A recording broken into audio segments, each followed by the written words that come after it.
अल्लाह ही अल्लाह किया करो, दुख न किसी को दिया करो, जो दुनिया का मालिक है नाम उसी का लिया करो। अस्सलामु अलैकुम वरहमतुल्लाहि वबरकातुहू।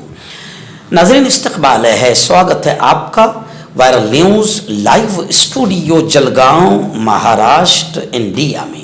मैं आपका मेज़बान मुफ्ती मोहम्मद हारून नदवी।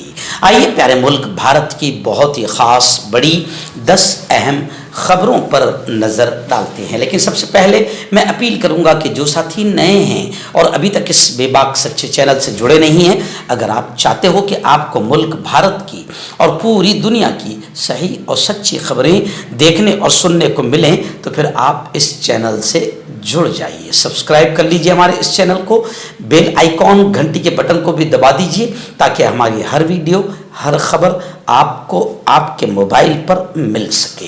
और हाँ नाज़रीन, हम हर रोज़ एक अपील करते हैं कि प्लीज़, ये एक प्राइवेट चैनल है और चैनल चलाने के लिए पूरी एक टीम काम करती है, बड़ा रुपया पैसा खर्च होता है। अगर आप चाहते हो कि ऐसे चैनल जो जुल्म और जालिमों के ख़िलाफ़ बेबाक अंदाज में बोल रहे हैं, अगर आप चाहते हो कि ऐसे चैनल मजबूत हों, तो प्लीज़ आप चैनल की फाइनेंशियल हेल्प, माली ताउन, माली मदद ज़रूर कीजिए। स्क्रीन पर आप नज़र डालें, हमारे चैनल का बैंक अकाउंट नंबर भी दिया गया है। और अगर आप ऑनलाइन पैसा भेजकर मदद करना चाहते हैं तो गूगल पे, फ़ोन पे और पेटीएम तीनों का एक ही नंबर है 9637541786। अल्लाह ने जो भी आपको ताकत दी है उस एतबार से हर दिन या हफ्ते या महीने में एक बार ही सही 200, 500, 1000 जो भी आप चैनल की मदद कर सकते हैं, मदद कीजिए, चैनल को मजबूत कीजिए, हमारा साथ दीजिए। आइए दिन पहली बड़ी अफसोसनाक खबर। जी हाँ, आज मैं बिल्कुल बता दूं आपको कि आज का दिन हमारी अपनी ज़िंदगी में, बल्कि क़यामत तक इसे ब्लैक डे ही माना जाएगा और कहा जाएगा, सियाह दिन, काला दिन। क्योंकि आज भारत में, हमारे प्यारे देश में, आज ही के दिन 6 दिसंबर को 32 साल पहले 1992 में 1992 में कुछ हिंदू आतंकवादियों ने अल्लाह के घर बाबरी मस्जिद को शहीद कर दिया था। और फिर उसके बाद जो लोग एहतजाज कर रहे थे, अपनी नाराज़गी का इजहार कर रहे थे, ऐसे 3000 लोग बाबरी मस्जिद की शहादत के बाद एहतजाज करने में शहीद भी हुए हैं। यानी बाबरी मस्जिद का सानहा, इसको भुलाया नहीं जा सकता।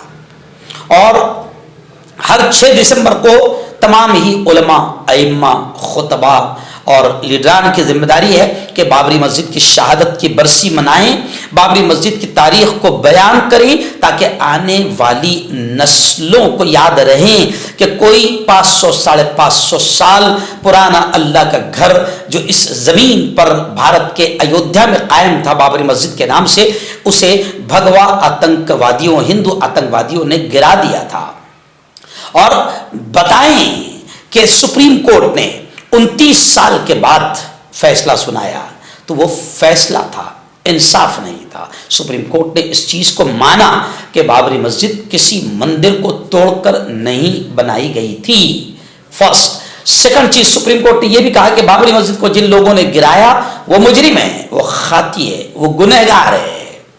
लेकिन तीसरी अजीब बात कि मस्जिद किसी मंदिर को तोड़कर नहीं बनाई गई, मगर फिर भी मस्जिद जो है वो मंदिर की जगह के लिए दे दी गई और मंदिर बनाने वालों को दे दी गई। और फिर नरेंद्र मोदी के दौर में वहाँ पर राम मंदिर बना। मगर फिर भी मुसलमानों का ये अकीदा है कि एक मरतबा जिस जगह पर अल्लाह का घर यानी मस्जिद तामीर हो जाती है, बन जाती है, वो क़यामत तक मस्जिद ही रहती है। चाहे हालात वहाँ पर कोई मंदिर बना दे या कोई मॉल बना दे या कोई रिहायशी बिल्डिंग बना दे, मगर वो मस्जिद ही रहेगी। यानी मुसलमानों का ये मानना है, यकीन है, और उनका इस्लामिक एतबार से उनका ये अकीदा है कि मस्जिद थी, मस्जिद है, मस्जिद रहेगी। और आज राम मंदिर भी मस्जिद ही की जगह पर है। और जब भी 6 दिसंबर आएगा, क़यामत तक मुसलमानों का हमारा एहतजाज, आंदोलन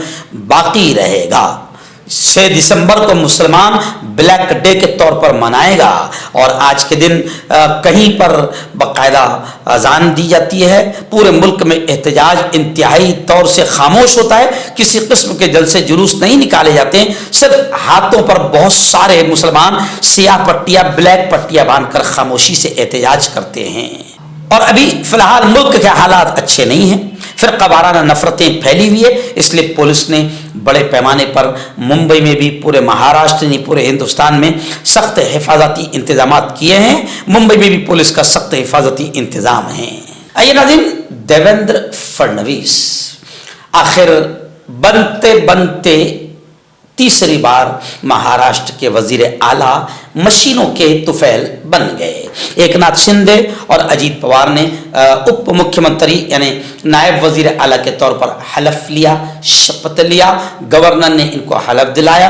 वजीर आजम मोदी, अमित शाह समेत मरकजी वज़रा और 23 रियासतों के वज़राए आला के अलावा बॉलीवुड से शाहरुख खान, सलमान खान, खेल की दुनिया से सचिन तेंदुलकर और ऐसे ही अंबानी और अडानी जो आका है, फाइनेंसर है बीजेपी के, ये तमाम ग्रुप के लोग इस शपथ विधि के प्रोग्राम में मौजूद थे। नाज़रीन, उत्तर प्रदेश के वाराणसी यानी बनारस से अफसोसनाक खबर आ रही है, क्योंकि उत्तर प्रदेश से जब तक बीजेपी रहेगी और योगी आदित्यनाथ रहेगा, ऐसी ही बदमाशी की खबरें, शैतानी हरकतों की खबरें, फसाद, दंगे, मॉब लिंचिंग की खबरें आती रहेगी। अभी आ रही वाराणसी कॉलेज की खबर आ रही है कि कैंपस की मस्जिद में नमाज जुमा को लेकर भगवा आतंकियों ने माहौल खराब कर दिया। तलबा ने एहतजाज में हनुमान चालीसा का नारा लगाया। आज जुमा का दिन है, सख्त बंदोबस्त रहेगा, बाहर के नमाजियों पर पाबंदी लगा दी गई है। यानी बरसों से जहां पर जुमा की नमाज इत्मीनान के साथ अदा की जाती है, मगर अब न ट्रेनों में आप नमाज पढ़ सकते हैं, न स्टेशन पर प्लेटफॉर्म पर नमाज पढ़ सकते हैं, क्योंकि मुल्क में शैतानी माहौल बनाया जा चुका है। नाज़रीन, झारखंड में आखिर हुकूमत बन गई और हेमंत सोरेन जो वजीर आला है, उनकी कैबिनेट की तौसी हो गई। उसके तमाम जो शोबे हैं वो तकसीम कर दिए गए। बताया जा रहा है कि जेएमएम इस पार्टी को 5 वजारत के ओहदे, कांग्रेस को 4 और आरजेडी को 1 वजारत मिली है। झारखंड में हेमंत सोरेन की क़यादत वाली हुकूमत ने गुज़िश्ता कल बाकायदा वजारत के ओहदे तकसीम कर दिए गए हैं। जिन अराकीन ने बतौर वजीर हलफ लिया, उनमें जेएमएम के 6 अराकीन असम्बली, कांग्रेस के 4, आरजेडी को 1 वजारत का ओहदा मिला है। आपको याद होगा कि झारखंड की 81 रुकनी असम्बली यानी 81 असम्बली सीटों में इंडिया अलायंस ने मजमूई तौर पर 56 सीटें जीती, जबकि एनडीए यानी बीजेपी को सिर्फ 24 सीटें ही मिल पाई। उनमें भी अकेले बीजेपी ने 68 सीटों पर इंतखाब लड़ते हुए महज 21 सीटों पर जीत दर्ज की थी। नाज़रीन, गुज़िश्ता कल जो शपथ विधि का प्रोग्राम मुंबई के आज़ाद मैदान में हलफ बर्दारी का जो प्रोग्राम हुआ है, मुख्यमंत्री और उप मुख्यमंत्री को जो शपथ दिलाई गई वज़ीर आज़म नरेंद्र मोदी, अमित शाह, इन तमाम की मौजूदगी में, तो खबर आ रही है कि बॉलीवुड के फिल्मी सितारे आए, खेल की दुनिया के लोग आए, सब आए, मगर इस हलफ बर्दारी के प्रोग्राम में अपोजिशन के लीडरान शरीक नहीं हुए। बताया जा रहा है कि दावतनामा तो भेजा गया था, मगर महाविकास आघाड़ी का कोई भी लीडर नहीं आया, क्योंकि महाविकास आघाड़ी जानती है, बल्कि अब पूरा महाराष्ट्र जानता है कि जो हुकूमत बनी है, पहले वो खरीद कर बनी थी, खोखे देकर बनी थी, और अभी फिलहाल मशीनों पर पूरे घपले के बाद यह हुकूमत बनी है। इसलिए महाविकास आघाड़ी के किसी भी लीडर ने शपथ विधि के प्रोग्राम में शिरकत नहीं की। उत्तर प्रदेश से ही एक बड़ी अफसोसनाक खबर आ रही है। उत्तर प्रदेश से वैसे अफसोसनाक ही खबरें आती है और आती रहेगी जब तक कि बीजेपी और योगी रहेगा। नफरतें पूरी तरीके से चरम पर है। मुरादाबाद से यह खबर आ रही है कि एक मुस्लिम डॉक्टर, ऐसे नहीं कि कोई मजदूर है, डॉक्टर है, मुस्लिम डॉक्टर को फ्लैट फरोख्त करने पर, फ्लैट बेचने पर वहाँ की हाउसिंग सोसाइटी ने एहतजाज किया, आंदोलन किया। उत्तर प्रदेश के मुरादाबाद में सोसाइटी वाले घर वापस लो का बैनर उठाए आंदोलन करते रहे। खबर रसा एजेंसी की रिपोर्ट के मुताबिक घर के साबिका मालिक डॉक्टर अशोक बजाज ने जायदाद डॉक्टर चौधरी को फरोख्त कर दी थी। ये वाकया TDI सिटी सोसाइटी में पेश आया, जहां के रिहायश को खदशा है कि अगर वहां किसी दूसरी कम्युनिटी का कोई रहता है तो सोसाइटी के आबादियाती ढांचे में खलल पैदा हो जाएगा। इसलिए उन्होंने बाकायदा मुस्लिम डॉक्टर को फ्लैट बेचने पर एहतजाज किया। आइए नाज़रीन, उत्तर प्रदेश से फिर बड़ी अफसोसनाक खबर योगी आदित्यनाथ की यानी बदमाशी की खबर आ रही है कि योगी आदित्यनाथ की हुकूमत ने यह फैसला किया है कि अब मदारिस, यूपी के मदारिस ग्रेजुएट और पोस्ट ग्रेजुएट की डिग्री या फिर मदरसों से कामिल और फाजिल की डिग्रियां नहीं दे सकते। मदारिस से कामिल और फाजिल की डिग्रियां जारी करने पर और मदारिस के आलिम को ग्रेजुएट और फाजिल को पोस्ट ग्रेजुएट की डिग्री पर पाबंदी लगा दी गई है। आइए नाज़रीन, बड़ी खबर आ रही है। जी हाँ, चीफ जस्टिस जो अभी है, जी हाँ, CJI जैसे थे चंद्रचूड़, तब चीफ जस्टिस संजीव खन्ना है। उन्होंने जस्टिस मनमोहन को सुप्रीम कोर्ट के जज के ओहदे का हलफ दिलाया। जुमेरात को दिल्ली हाई कोर्ट के चीफ जस्टिस मनमोहन को सुप्रीम कोर्ट के जज के तौर पर ओहदे का हलफ दिलाया गया। इसके साथ ही सुप्रीम कोर्ट को एक नया जज मिल गया है। जस्टिस मनमोहन अब तक दिल्ली हाई कोर्ट के चीफ जस्टिस थे। 3 दिसंबर को सदर जमहूरिया ने उनकी तकर्री को मंजूरी दी थी। अब जस्टिस मनमोहन जो 2008 से दिल्ली हाई कोर्ट के जज थे, 29 नवंबर को सुप्रीम कोर्ट कॉलेजियम ने उनके नाम की सिफारिश मरकजी हुकूमत को भेजी थी। अब तक सुप्रीम कोर्ट में मंजूर शुदा 34 जजों में से 2 ओहदे खाली थे। ये ओहदे जस्टिस हुमा कोहली और चीफ जस्टिस के रिटायर होने के बाद खाली हुए थे।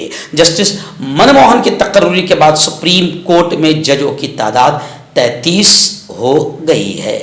आइए नाज़रीन, बड़ी खबर आ रही है। जी हाँ, संभल नहीं पाया।